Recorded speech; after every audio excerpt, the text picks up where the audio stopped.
So I like what you said there, which is have a process, but have a conversation. Mhm. How do you interweave these two things? Is it with technology? Mhm. The way I like to think about it is like, I want to put the person who is on our team communicating with the client in the best position to have the best possible conversation, Mhm. meaning that I want to remove as much as possible off their plate in the mundane, the task oriented, all of the above, so that they can just focus on what matters most, which is understanding what their client is ultimately trying to achieve. Yeah.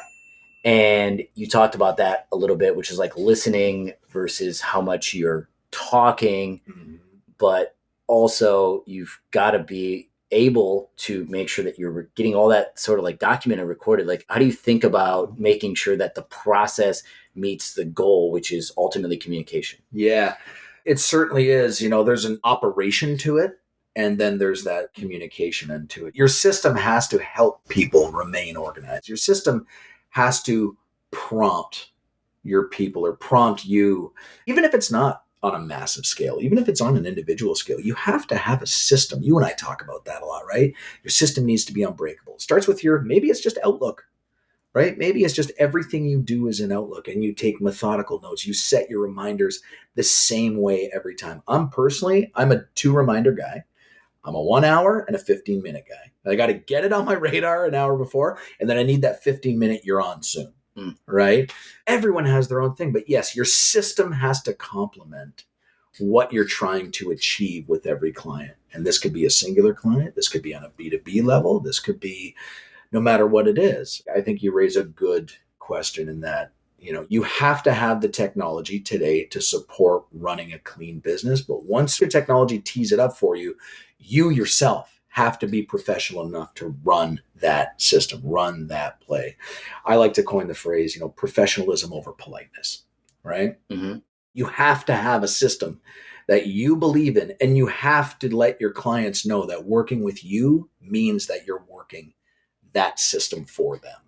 You have to be very clear about it. And some people, it comes down to fear of confrontation, comes down to fear of failure, and they'll allow themselves to let their system deteriorate to accommodate a friendly conversation, which is poison. It's absolute poison for your business. They are coming to you as a professional. There's a couple people out there who are going to like this story. I liken it to hiring someone to build you a deck. And I'll give you the Cliff Notes version of this.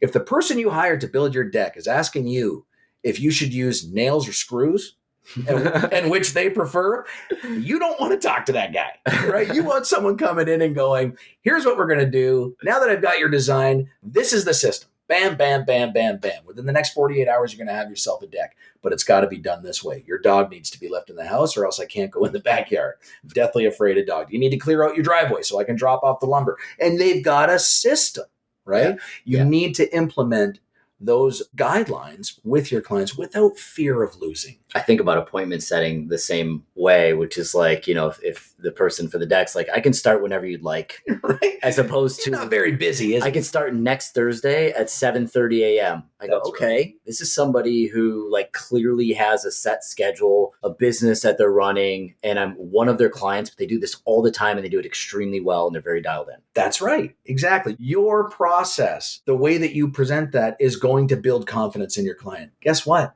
If you feel like that person is a professional going to get it done, what aren't you going to do? Go elsewhere. Right. If I ask you whether you want screws or nails used to build your deck, you're going to go, yeah, probably screws. And then I'm going to leave and you're going to go, I got to call this next guy. Hey, man, I need you to come and give me a quote for a deck. And I need you to know if you're going to use nails or screws, okay? Yeah. You know what I mean? So like you have to bring that confident element into your sale or people aren't going to trust you enough to close for them. Yeah. No, that's really well said.